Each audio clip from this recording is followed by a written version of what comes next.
अस्सलाम वालेकुम दोस्तों। मैं ਤੁਹਾਡਾ ਦੋਸਤ ਤੁਹਾਡਾ ਸੱਜਣ ਤੁਹਾਡਾ ਵੀਰ ਡਾਕਟਰ ਲਾਲਾ ਤੁਹਾਡੀ ਖਿਦਮਤ ਵਿੱਚ ਹਾਜ਼ਰ ਹਾਂ। ਬਹੁਤ ਜ਼ਿਆਦਾ ਖੁਸ਼ੀ ਹੋਈ ਤੁਹਾਡੇ ਲੋਕਾਂ ਦੇ ਕਮੈਂਟਸ ਪੜ੍ਹ ਕੇ ਕਿ ਤੁਸੀਂ ਮੇਰੇ ਪੁਰਾਣੇ ਜਿਹੜੀ ਵੀਡੀਓਜ਼ ਨੇ ਉਹਨਾਂ ਨੂੰ ਬਹੁਤ ਪਸੰਦ ਕੀਤਾ। ਉਹਨਾਂ ਦੇ ਵਿੱਚ ਦੱਸੇ ਹੋਏ ਮਸ਼ਵਰਿਆਂ ਨੂੰ ਬਹੁਤ ਅੱਛਾ ਤੁਸੀਂ ਤਸੱਵਰ ਕੀਤਾ। ਯਕੀਨ ਮੰਨੋ ਇਹ ਚੀਜ਼ਾਂ ਮੇਰੀਆਂ ਖੁਦ ਅਜ਼ਮਾਈਆਂ ਹੋਈਆਂ ਚੀਜ਼ਾਂ ਨੇ। ਇਹ ਮੈਂ ਆਪਣੀ ਸਟੱਡੀ ਤੋਂ ਆਪਣੇ ਤਜਰਬੇ ਤੋਂ ਲੋਕਾਂ ਨੂੰ ਮਿਲ ਮਿਲਾ ਕੇ ਤੋਂ ਬਾਅਦ ਜੇ ਆਪਣੀ ਜ਼ਿੰਦਗੀ ਦਾ ਨਿਚੋੜ ਤੁਹਾਨੂੰ ਦੱਸ ਰਿਹਾ ਜੋ ਵੀ ਦੱਸ ਰਿਹਾ। ਇਨਸ਼ਾਅੱਲਾ ਤੁਸੀਂ ਅੱਗੋਂ ਵੀ ਮੇਰੀ ਵੀਡੀਓਜ਼ ਦੇਖਦੇ ਰਹੋਗੇ, ਮੇਰੇ ਮਸ਼ਵਰਿਆਂ 'ਤੇ ਅਮਲ ਕਰਦੇ ਰਹੋਗੇ, ਤੁਹਾਨੂੰ ਬੇਹਤਰੀਨ ਅਤੇ ਬਹੁਤ ਅੱਛਾ ਰਿਜ਼ਲਟ ਮਿਲੇਗਾ। ਕੁਛ ਲੋਕਾਂ ਨੇ ਫਰਮਾਇਸ਼ ਕੀਤੀ ਹੈ, ਕੁਛ ਲੋਕਾਂ ਨੇ ਮੈਨੂੰ ਆਰਡਰ ਲਾਇਆ ਹੈ। ਮੈਂ ਰਿਕੁਐਸਟ ਨਹੀਂ ਕਵਾਂਗਾ ਕਿਉਂਕਿ ਤੁਸੀਂ ਵੀਰ ਹੋ, ਮੇਰੇ ਸੱਜਣ ਹੋ।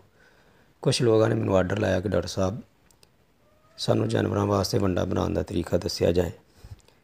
ਤਾਂ ਜਨਾਬ ਮੈਂ ਤੁਹਾਡਾ ਮੁਲਾਜ਼ਮ ਤੁਹਾਡਾ ਗੁਲਾਮ ਹਾਜ਼ਰ ਹਾਂ।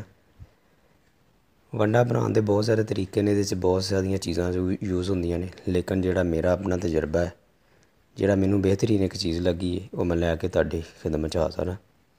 ਵੰਡਾ ਬਣਾਉਣ ਵਾਸਤੇ ਕਈ ਅਜਜ਼ਾ ਜਿਹੜੇ ਨੇ ਉਹ ਯੂਜ਼ ਹੁੰਦੇ ਨੇ। ਇਹਦੇ ਵਿੱਚ ਸਭ ਤੋਂ ਪਹਿਲੇ ਤੁਸੀਂ ਖਲ ਲੈ ਲੈਣੀ ਹੈ, ਖਲ ਬਨੋਲਾ, ਜਿਹੜੀ ਆਮ ਖਲ ਅਸੀਂ ਯੂਜ਼ ਕਰਦੇ ਜਿਹਨੂੰ ਕਾਟਨ ਸੀਡ ਕੇਕ ਵੀ ਕਹਿੰਦੇ ਨੇ। ਤੁਸੀਂ 20 ਕਿਲੋ ਲੈਣਾ। ਉਸ ਤੋਂ ਬਾਅਦ ਚੋਕਰ ਈਜ਼ੀਲੀ ਅਵੇਲੇਬਲ ਹੁੰਦਾ ਖਲ ਵੰਡੇ ਦੀਆਂ ਦੁਕਾਨਾਂ 'ਤੇ, ਤੁਸੀਂ 10 ਕਿਲੋ ਲੈਣਾ। ਗੰਦਮ ਆਮ ਮਿਲਦੀ ਹੈ ਘਰਾਂ 'ਚ, ਤੁਹਾਨੂੰ ਪਤਾ ਹੀ ਹੈ, 15 ਕਿਲੋ ਲੈਣੀ ਹੈ। ਮਕਈ ਲੈਣੀ ਹੈ 10 ਕਿਲੋ। ਸ਼ੀਰਾ ਆਮ ਮਿਲਦਾ, ਗੱਲਾ ਮੰਡੀ 'ਚੋਂ ਮਿਲ ਜਾਏਗਾ, ਪੰਸਾਰ ਸਟੋਰ ਤੋਂ ਮਿਲ ਜਾਏਗਾ, ਤੁਸੀਂ 10 ਕਿਲੋ ਲੈਣਾ। ਸਰਸੋਂ ਦਾ ਤੇਲ 10 ਕਿਲੋ ਲੈਣਾ। ਨਮਕ ਆਮ ਜਿਹੜਾ ਅਸੀਂ ਘਰ ਵਿੱਚ ਯੂਜ਼ ਕਰਦੇ ਹਾਂ, ਤੁਸੀਂ 2 ਕਿਲੋ ਲੈਣਾ। DCP ਪਾਊਡਰ ਇਹ ਮੈਡੀਕਲ ਸਟੋਰ ਤੋਂ ਮਿਲ ਜਾਏਗਾ, ਜਾਨਵਰਾਂ ਦੇ ਮੈਡੀਕਲ ਸਟੋਰ ਤੋਂ, ਤੁਸੀਂ 3 ਕਿਲੋ ਲੈਣਾ। ਉੱਥੋਂ ਮਿਨਰਲਸ ਵਿਟਾਮਿਨਸ ਵਗੈਰਾ ਮਿਲਣਗੇ, ਉਹ ਤੁਸੀਂ 2 ਕਿਲੋ ਲੈ ਲੈਣਾ। ਰਾਈਸ ਪੋਲਿਸ਼ ਮਿਲੇਗੀ, ਤੁਸੀਂ 5 ਕਿਲੋ ਲੈ ਲੈਣੀ। ਰਿਫਾਨ ਗਲੂਟਨ ਇਹ ਤੁਸੀਂ 5 ਕਿਲੋ ਲੈ ਲੈਣਾ। ਚਨੇ ਲੈ ਲੈਣੇ, ਤੁਸੀਂ ਉਹਦੇ ਛਿਲਕੇ ਲੈ ਲੈਣੇ ਜਾਂ ਚਨੇ ਲੈ ਲੈਣੇ। ਬਿਹਤਰੀਨ ਹੋਏਗਾ ਕਿ ਤੁਸੀਂ ਚਨੇ ਲੈ ਲਓ 5 ਕਿਲੋ। ਉਸ ਤੋਂ ਇਲਾਵਾ ਗਲੂਕੋਜ਼ ਲੈ ਲੈਣਾ ਤੁਸੀਂ 3 ਕਿਲੋ। ਇਹ ਟੋਟਲ ਵੇਟ ਤੁਹਾਡਾ ਤਕਰੀਬਨ ਜਿਹੜਾ ਹੈ ਨਾ 100 ਕਿਲੋ ਬਣ ਜਾਏਗਾ। ਠੀਕ ਹੈ। ਇਹਦੇ ਵਿੱਚ ਜਿਹੜੀਆਂ ਕੁਛ ਚੀਜ਼ਾਂ ਨੇ, ਗੰਦਮ, ਮਕਈ, ਖਲ ਵਗੈਰਾ, ਇਹ ਚੀਜ਼ਾਂ ਨੂੰ ਤੁਸੀਂ ਥੋੜ੍ਹਾ ਜਿਹਾ ਗ੍ਰਾਇੰਡ ਕਰ ਲੈਣਾ, ਤੁਸੀਂ ਦਲੀਆ ਟਾਈਪ ਬਣਾ ਲੈਣਾ ਤਾਂ ਕਿ ਮਿਕਸ ਅੱਛੀ ਤਰ੍ਹਾਂ ਹੋ ਜਾਣ। ਇਹਨਾਂ ਚੀਜ਼ਾਂ ਨੂੰ ਅੱਛੀ ਤਰ੍ਹਾਂ ਤੁਸੀਂ ਮਿਕਸ ਕਰਕੇ ਕਿਸੇ ਅੱਛੇ ਪੋਲੀਥੀਨ ਬੈਗ ਵਗੈਰਾ ਵਿੱਚ ਤੁਸੀਂ ਇਹਨੂੰ ਸਟੋਰ ਕਰ ਲੈਣਾ। ਇਹ ਇਨਸ਼ਾਅੱਲਾ ਤੁਹਾਡਾ ਬਹੁਤ ਅੱਛਾ, ਬਹੁਤ ਬਿਹਤਰੀਨ, ਮਿਆਰੀ, ਟੌਕਸਨ ਫਰੀ, ਕਿਸੇ ਵੀ ਕਿਸਮ ਦੀ ਕੋਈ ਨਾਕਸ ਚੀਜ਼ ਤੋਂ ਬਿਲਕੁਲ ਪਾਕ ਇੱਕ ਬਹੁਤ ਅੱਛਾ ਤੁਹਾਡੇ ਜਾਨਵਰਾਂ ਵਾਸਤੇ ਬਹੁਤ ਬਿਹਤਰੀਨ ਵੰਡਾ ਤਿਆਰ ਹੋ ਜਾਏਗਾ। ਠੀਕ ਹੈ।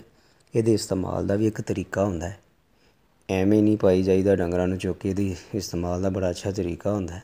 ਵੰਡਾ ਯੂਜ਼ ਕਰਨ ਵਾਸਤੇ ਤੁਸੀਂ ਮੇਰੇ ਖਿਆਲ ਦੇ ਮੁਤਾਬਕ, ਮੇਰੇ ਤਜਰਬੇ ਦੇ ਮੁਤਾਬਕ, ਮੱਝ ਅਤੇ ਗਾਂ ਦੀ ਜਿਹੜੀ ਖੁਰਾਕ ਹੈ ਨਾ ਉਹ ਅਲੱਗ ਹੋਣੀ ਚਾਹੀਦੀ ਹੈ।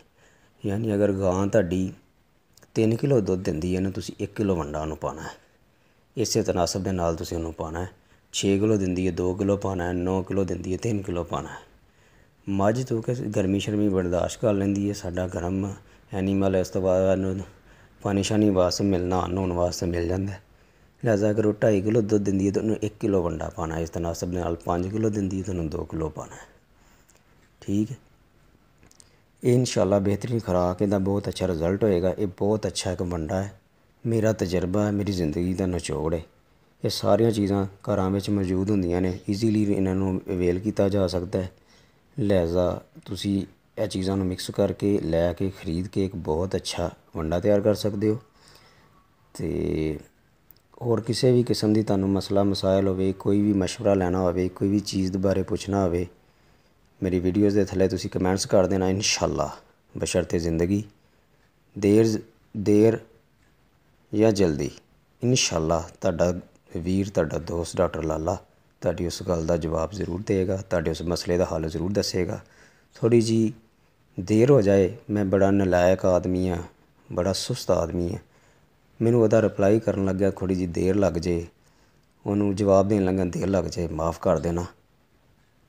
ਇਨਸ਼ਾਅੱਲਾ ਮੇਰਾ ਤੁਹਾਡੇ ਨਾਲ ਵਾਅਦਾ ਹੈ ਕਿ ਮੈਂ ਤੁਹਾਡੀ ਹਰ ਮਸਲੇ ਦਾ ਹੱਲ ਦੱਸਣ ਦੀ ਪੂਰੀ ਕੋਸ਼ਿਸ਼ ਕਰਾਂਗਾ, ਕਿਉਂਕਿ ਮੈਂ ਆਪਣੇ ਕਿਸਾਨ ਭਾਈਆਂ ਦੀ ਹੈਲਪ ਕਰਕੇ ਬੜਾ ਖੁਸ਼ ਹੁੰਦਾ ਹੈ। ਮੇਰਾ ਖੁਦ ਵੀ ਤਲਕ ਇੱਕ ਕਿਸਾਨ ਘਰਾਣੇ ਨਾਲ ਹੈ ਅਤੇ ਮੈਨੂੰ ਪਤਾ ਹੈ ਇੱਕ ਕਿਸਾਨ ਦਾ, ਇੱਕ ਜ਼ਿਮੀਂਦਾਰ ਦਾ, ਇੱਕ ਮਾਲ ਰੱਖਣ ਵਾਲੇ ਬੰਦੇ ਦਾ ਸਾਰਾ ਦਾਰਾ ਮਦਾਰ ਉਹਦੇ ਮਾਲ ਡੰਗਰ 'ਤੇ ਹੁੰਦਾ ਹੈ। ਅਤੇ ਇੱਕ ਮਾਲ ਡੰਗਰ ਨੂੰ ਕੁਛ ਹੋ ਜਾਂਦਾ ਹੈ ਉਹਦੀ ਜ਼ਿੰਦਗੀ ਇੱਕ ਤਰ੍ਹਾਂ ਦੀ ਰੁਕਦੀ ਜਾਂਦੀ ਹੈ। ਇਜਾਜ਼ਤ ਦਿਓ, ਦੁਆਵਾਂ ਵਿੱਚ ਯਾਦ ਰੱਖਣਾ। ਜ਼ਿੰਦਗੀ ਰਹੀ ਤਾਂ ਮਿਲਦੇ ਰਹਾਂਗੇ ਇਨਸ਼ਾ ਅੱਲਾ। ਅੱਲਾ ਹਾਫਿਜ਼।